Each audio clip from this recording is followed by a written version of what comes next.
HGV professional driver. This is Gorey Group 2021. Case study 8, Lorraine.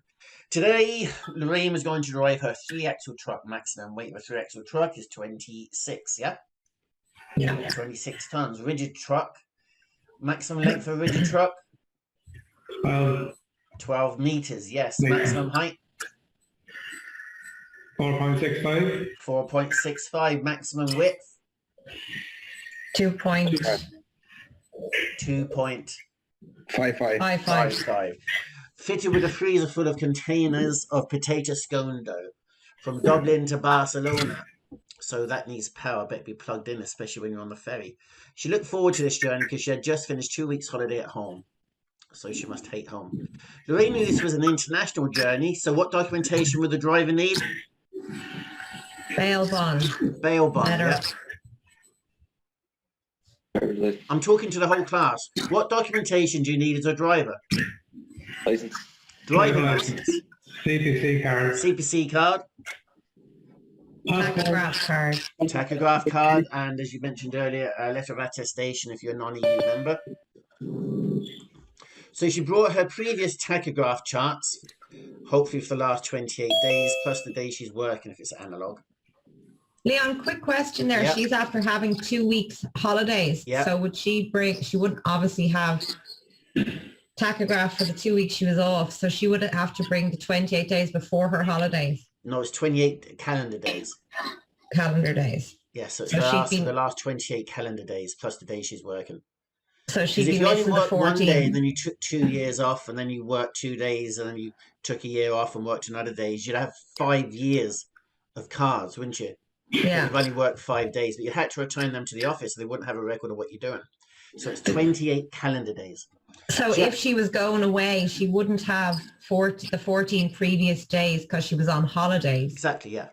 Would she have to have something to say that she had No. been on holidays because she was No, you traveling don't away? have those days and you haven't been driving those days. Then Yeah. if something happened, the guard could push and just make sure that you hadn't been driving those days. But you don't have to prove you're not driving. Okay. Okay, she had all the vehicle documentation, including the correct operator's license that she had got 4 years ago. How long does an operator's license last? 5 years. Yeah, and you don't have the operator's license on the vehicle. You have a true copy of the operator's license on the vehicle. Okay, and a European Insurance Accident Report form. Okay. While she was on holiday, her truck was serviced, so she did not check her vehicle before using it. Is that okay? No. You are legally obliged to do a walk around every day, aren't you? Since mechanics should have checked it. It's nothing to do with that. You are obliged as a driver to check your own vehicle once within every 24-hour period. She did check the freezer, though, because she had been caught before with a faulty freezer and all of the frozen goods had to be thrown away, which would really upset the person that sent it, really upset the person that was collecting it, and they had to find somebody to dispose of all that. And I don't know if you've ever cleaned out a lorry that had something rotten in it. It is a horrible job. You're using a power sprayer and it's inside the box, so it's all spraying back at you. Who'd be liable for the value of that, Liam? Huh? Who'd be liable for the value of that? Well, it would depend. If you got the insurance company would pay for it. If not, I assume it would fall back on the operator. If the operator's truck broke down or he didn't make the delivery window, it would fall back on the operator. Okay. Okay? But then it depends on what insurances are in place as well. She did check the freezer, though, because she had been caught before with a faulty freezer and all of the frozen goods had to be thrown away. Very costly thing. Lorraine's customer was Sorcha Scones, a well-known distributor of frozen potato scone dough to local markets. Her journey was taken her to Bice's, a small bakery in Barcelona. The loading bay staff took special precautions while loading Lorraine's truck. Okay. The potato dough was in containers, stacked on wooden pallets and wrapped in sheeting. What size is a Euro pallet? 80 by 120. Yes, 800 by 120. 0.8 of a meter by 1.2 meters. So when you go in to pick up 16 pallets, you know exactly what size they are and exactly what room you have. Then they strapped the containers to the pallets and secured the pallets to the truck. All looks good. The loaders parked the truck in a yard and joined it to an electrical connection to keep the freezer at the correct temperature. Okay, looks good, yeah?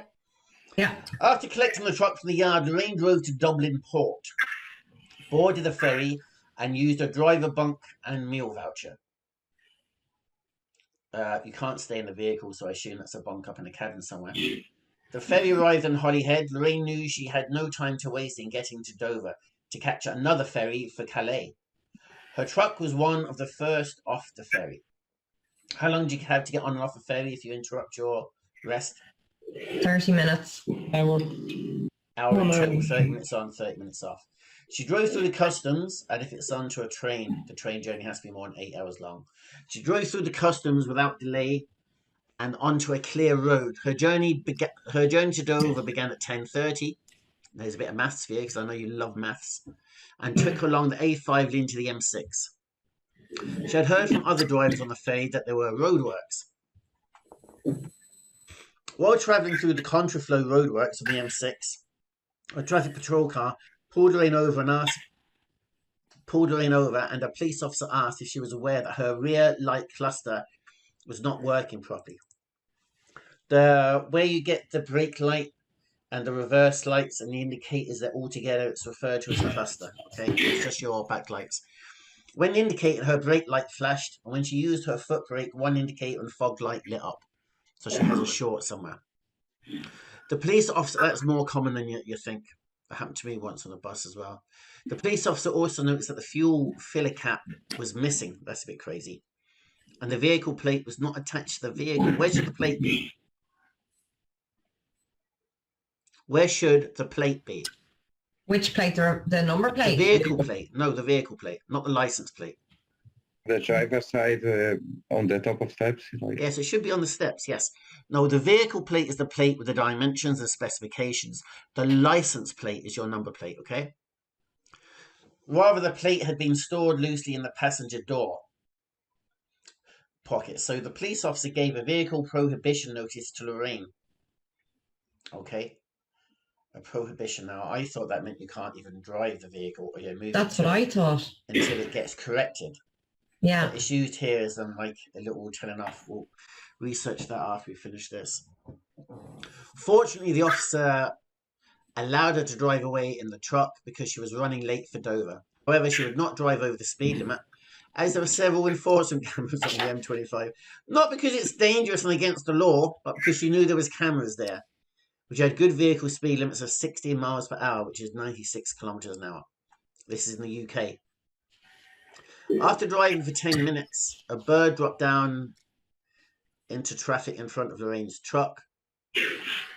She braked and swerved to avoid hitting it. Not a hope. I might push the brake a tiny bit. Not a hope in the hell would I swerve to avoid hitting a bird. Okay, if I was in a car, I'd barely hit the brakes for a bird. And I'm not being smart, but rabbits, hares, and foxes would just bounce straight under your car. If it's a badger, you might need to hit the brakes. It would do terrible, terrible damage to your car. It's like hitting a sack of bricks. But swerving to avoid a bird in a truck full of goods is a bit ridiculous, isn't it? The truck almost tipped over, but Lorraine's quick thinking and driver experience kept the truck on all of its toes. Once back on the road, she noticed that the truck was slightly slanted to the right. When she pulled over to the side of the road, she discovered the right front tyre was flat. She phoned a depot who got a company to replace the tyre. With the help of a professional tyre fitter, she got back onto the roadway. And there's a lot of stuff she should have caught here in the walk around, yeah? She would have caught that defective tyre, she would have caught the filler cap, she would have caught the lights. And she's no one to blame but herself. You can't say, oh, the mechanic should have done that. There's no defence whatsoever. Lorraine finally arrived in Dover at 7:15. What time did she leave? 10:30. 10:30. So she's been driving for 7, 8, 9, 8 hours and 45 minutes non-stop. That's why I said Lorraine's CPC is terrible. After driving the 610 kilometres from Holyhead, I think we can all realise or agree that's a bit daft, yeah? Yeah. And caught a ferry to Calais. Once in France, she drove on to Troyes, a journey lasting almost 4 hours. I'm sure I'm pronouncing that wrong. I apologise. Does anyone know the correct pronunciation for that? Troyes? No. All right, we'll call it Troyes then. Following her minimum rest period. What's the minimum rest period? 4.5 minutes. After driving 4.5 hours, what's the minimum rest period? 45 minutes. Yes, she drove 1,000 kilometers to Barcelona without stopping.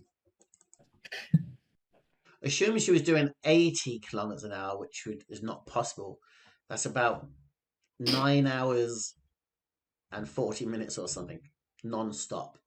When she arrived at the bakery, she parked the truck and went to a hotel for a well-deserved daily rest. Okay, that's just pure crazy, isn't it? Is that what it says in your book? 1,000 kilometers? Yeah. Okay, that's just crazy. That's ridiculous. No one drives for over 10, 11 hours and goes, oh, I should have taken a rest. The next day at the bakery, it took 8 hours to unload the truck because there was no forklift. I can tell you now, I would sack everybody in that loading bay. It has never taken 8 hours to unload any truck in the history of the world. If it was a truck full of ball bearings and you were unloaded with pitchforks, it still wouldn't take you 8 hours. Okay?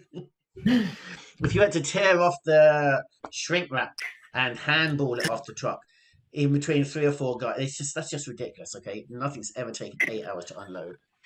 On the return journey, Lorraine was feeling tired and took a short nap. After 800 kilometers, she caught the ferry to Dover. Okay, these times are just absolutely ridiculous, okay? And during the crossing, she realized she had broken the tachograph rules. Wow! No shit, Sherlock. She took an old chart and changed the date to suit this journey. What's that called? Tampering. With?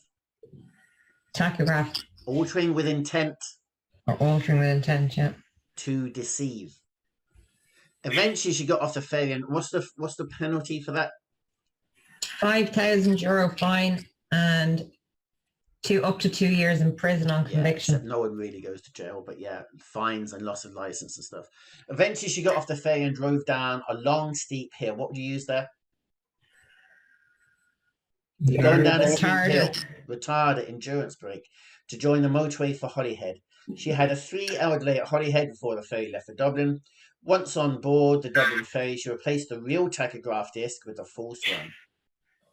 After leaving Dublin port, she met a multi-agency roadside checkpoint. That means the RSA, who don't have the authority to stop your vehicle, have the police with them. They're a different agency, so they stop the vehicle, and possibly customs, so it's a multi-agency. And they do the unemployment guys. What do you call them? They'd be there as well now, looking for people going on their way to work who are signing on, you know that? Yeah. An RSA transport officer checked her tachograph chart and noticed it had been changed.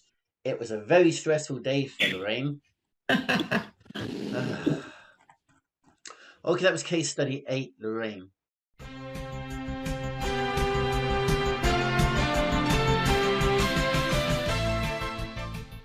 Most people who watch these videos like and subscribe. I'd like to say thank you.